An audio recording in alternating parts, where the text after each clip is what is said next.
and that my life had changed forever. But he was writing a new chapter, and so as difficult as it was going to be, I knew he had control. And that was great. It was a great comfort for me. That's amazing. And tell me about your injuries now. 9 surgeries later, over the course of 4 years. Yeah, I had, let's see, the quick version is my ear bones were shattered in both of my ears, and my eardrums had burst, and my eyes, the center of my eyes had holes in the macula. Yeah, in the macula that needed to be repaired first. And then I had a detached retina in my left eye. And the head injury has caused many things, you know, just my short-term memory is not good. And I did lose actually a lot of eyesight in my left eye, and no peripheral vision anymore in my left eye. And then just my space, my consciousness of space around me is really difficult. That's probably the hardest thing. And I had vertigo for several years, and just being able to even know, to this day I don't know when there's somebody on my side or coming up behind me, or, you know, I don't have any reference. I can't look up at the sky and say, you know, hear an airplane and look up and, oh, there it is to the right. You know, I have no concept of the space around me. So you're a musician, that's all yours. It's not like you're someone who works in a job and does music on the side or on the weekends or whatever. You are a musician, and you've lost part of your sight and part of your hearing, or for a while you lost all of your sight, right? Yes. And a lot of your hearing. So how did you process all that internally, that God would allow this to happen? It's like taking away the very essence of who you are almost. I'm still processing that. Yeah. But I'd say that the majority of it, you know, I prayed for one thing when I was out of the hospital and I could barely walk and shave myself. It was just a long, long process of little goals. You know, take a walk, take a step. Everything was in small increments, and I was used to being a man where, you know, you get over a cold or whatever, you know, and you push through. This wasn't going to be like that. And so I thought it was, and I kept on pushing it and saying, you know, I've got control, God. I'll get through this, you know. But what I found out was it was going to be a long process, and God was going to be there with me. And what I prayed for first was allow me to hear pitch.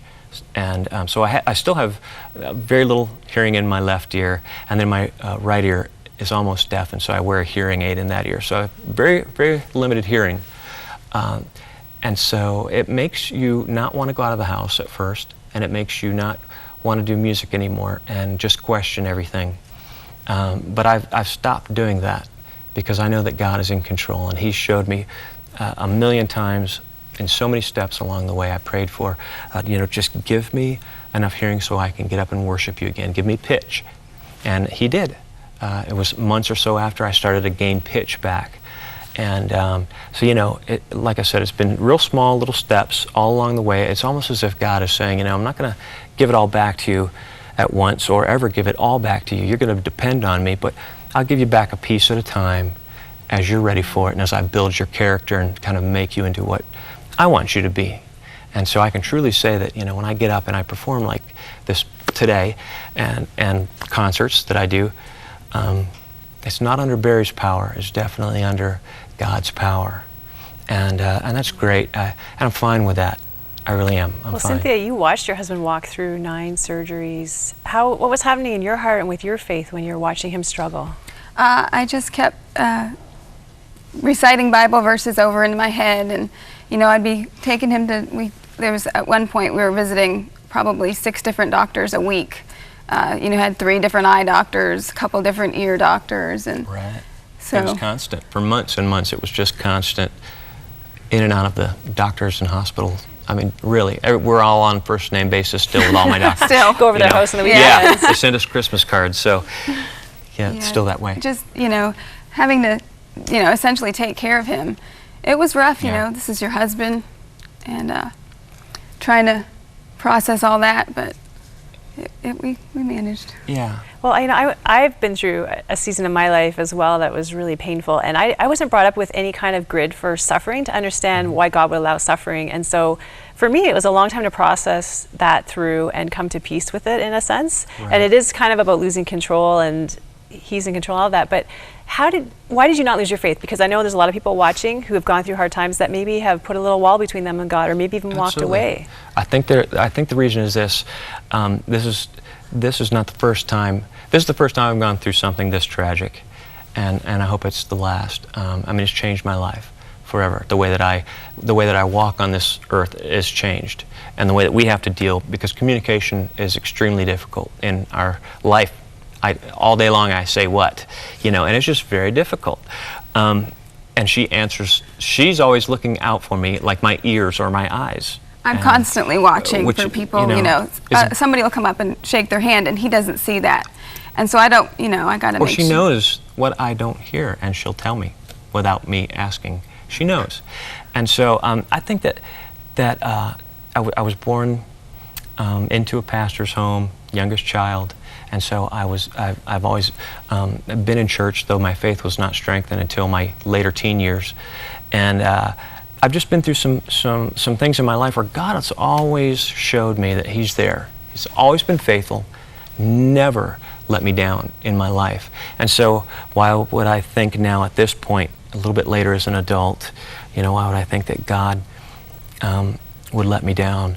And I knew in my heart not to question this and not to question God. Again, the night of the accident, when I woke up, I felt the great sense and peace of God, and I knew that it was just another chapter He was writing in my life.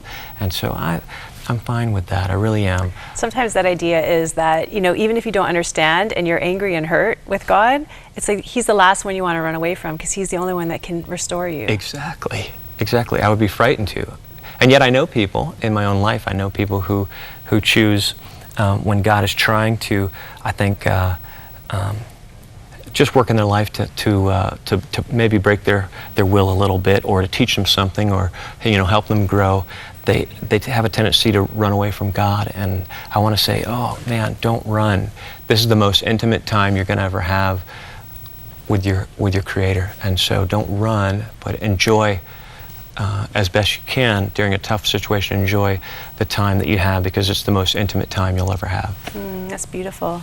And you wrote a song in the midst of this pain called Patiently Waiting. You're about to play it for us. Just tell me a little bit about that. Sure. It was kind of birthed one night while I was struggling with the fact that I would never hear again. I'll never put on headphones and hear the beauty of music. I record CDs, but I don't actually hear them the way everybody else hears them. And that's, for me, that is difficult. That is really difficult. But I was struggling with that issue one night, and I was on steroid medication to try to help the process of healing in my ears, to try to move that along a little faster. And the downside of the effect of the steroids is that you don't sleep very much. And so in the middle of the night, I was wide awake and struggling with this issue and rolling around, and I finally wrestled with it enough, and I said, God, I don't want to wrestle with this anymore, with this whole hearing issue. And then all of a sudden, Patiently Waiting literally popped into my mind, and so I got up out of bed real quiet, and I went into the other room, and I just grabbed a guitar and I penned the whole song just in one little moment. And it just kind of speaks about exactly what it said. It's like, God, if I have to keep waiting, I'll keep waiting.